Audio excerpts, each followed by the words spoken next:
እኔ መጀመሪያው ላይ ነው አስተያየት መስጠት የምፈልገው። የፖለቲካ እንቅስቃሴ ከሆነ ቦታ ነው የሚጀመረው። ከዚህ ቀደም አንስቼዋለሁ በቀደም ከበቃሉ ጋር ባደረግነው ውይይት ልደት እንደምታስታውሰው እና የሆነ አንድ ነገር ሊደረግ ነው ሲባል የሆነ ነገርን ሊሽር ነው የሆነ ነገርን ሊተካ ነው ብለን የምናስብበት የአስተሳሰብ ማዕቀፍ አለ። በጣም የሚያስገርም ነገር ነው። በነገራችን ላይ ልብ ካል ነው የሆነ ነገር ሲደረግ የሆነ ነገር ሊሽር ብቻ ላይሆን ይችላል የሚመጣው፣ ሊተካ ብቻ ላይሆን ይችላል። ለምሳሌ በኢንተርኔት የሆነ ተቃውሞ መደረጉ መሬት ላይ የሚካሄደውን እንቅስቃሴ ሊተካ ሊለውጥ ወይም ሊሽር ነው ማለት አይደለም። አሁን የኢንተርኔት ተደራሽነት ያላቸው በኢትዮጵያ ፖለቲካ ውስጥ ትልቅ ሚና ያላቸው ቀላል የማይባሉ ሰዎች አሉ፣ ኢትዮጵያውያን አሉ። አንድ ሁለተኛ ደግሞ በመላ ዓለም የተበተኑ ኢንተርኔት እንደ ኢትዮጵያ ሁሉ ያን ያህል ችግር ያልሆነበት አካባቢ የሚገኙ ምናልባት ከሚሊዮን በላይ የሆኑ ኢትዮጵያውያን አሉ። እነሱንና በአገር ቤት የኢንተርኔት አክሰስ ኦልሬዲ ያለውን አንድ ላይ በማምጣት በተለይ ደግሞ ቅድም የተጠቀሰውን የጦርነት ይቁም፣ ግፋዊ አገዛዝ ያብቃ እና ሰላም ይምጣ የሚለውን አጀንዳ፣ ዘላቂ ሰላም ይምጣ የሚለውን አጀንዳ የሚደግፍ የትኛውም ብሔር፣ የትኛውም የርዕዮተ ዓለም አተያይ፣ የትኛውም የትግል ስልት ምርጫ ያዋጣል ብሎ የሚያስብ ሰው የሚመጣበት መድረክ መፈጠሩ ሌሎችም ሌላ ክሪኤቲቭ የሆነ የመሰባሰቢያ መንገድ ፈጥረው ለትግላቸው ጥረት እንዲያደርጉ የሚገፋ አርአያ የሚሆን ከመሆን በስተቀር የሆነ ቦታ ለመድረስ ተሞከረ ማለት ሁሉም ጋር ካልተደረሰ ምንም ጋር አልተደረሰም የሚል ቲንኪንግ ነው ማየው።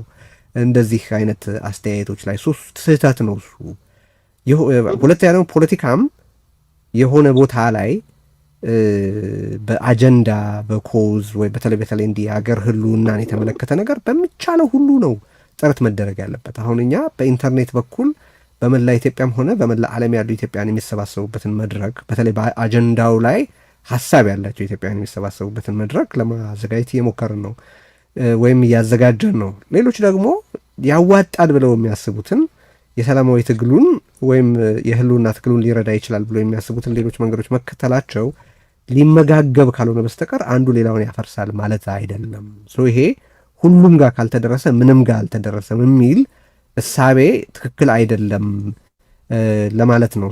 አንድ ተከታታያችን አሉ ከየት እንደደወሉ ቢነግሩን ስሞን ከፈለጉ ይጥቀሱ፣ ካልፈለጉም ችግር የለውም። ግን ከየት እንደደወሉና ጥያቄዎቹን በአጭሩ ሊያቀርቡልን ይችላሉ።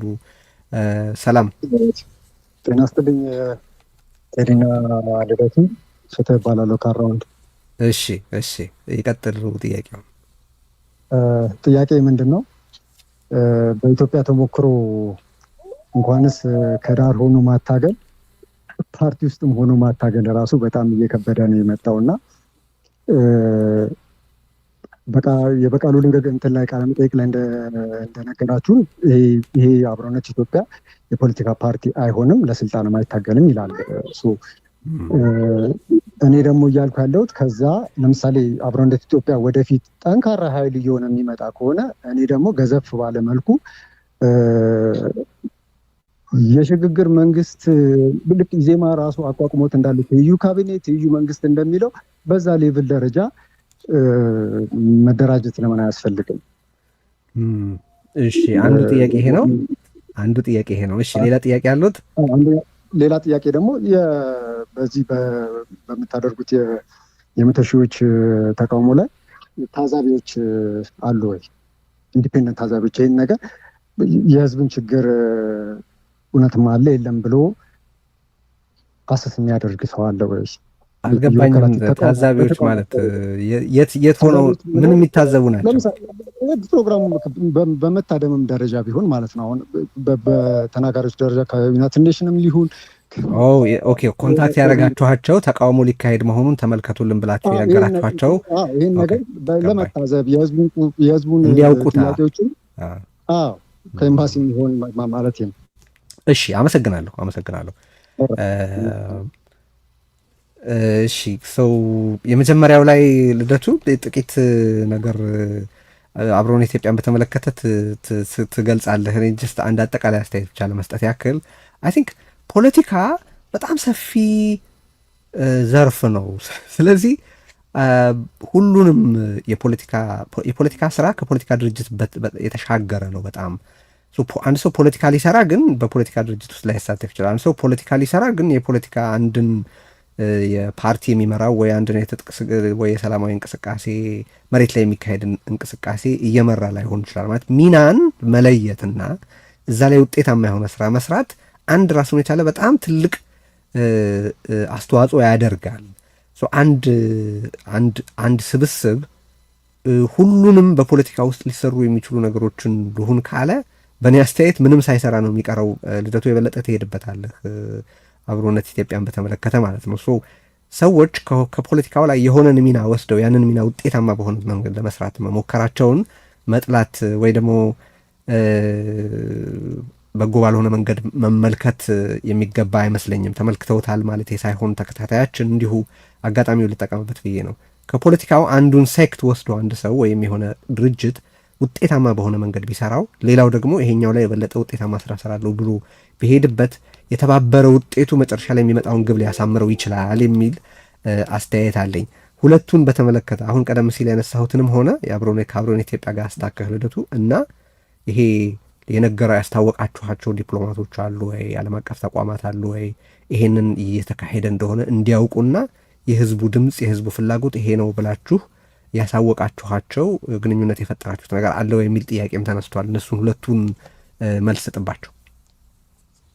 አዎ የመጀመሪያውን ኦልሞስት መልሰኸዋል። የአብሮነት ኢትዮጵያን የመሰረትነው ሰዎች በዋናነት አሁን የምንገኘው ውጭ ሀገር ነው። እዚህ በአብዛኛው ሰሜን አሜሪካ፣ ካናዳ እና አውሮፓ ያለን ሰዎች ነን ይህን እንቅስቃሴ እያደረግን ያለ ነው እና ዋናው ነገር ምንድን ነው? አገር ውስጥ ያሉ ሰዎች የእንቅስቃሴያችን ተጋሪ መሆን ይችላሉ፣ አባል መሆን ይችላሉ። ግን አሁን ባለው ተጨባጭ ሁኔታ ውጭ ነው እኛ ያለ ነው።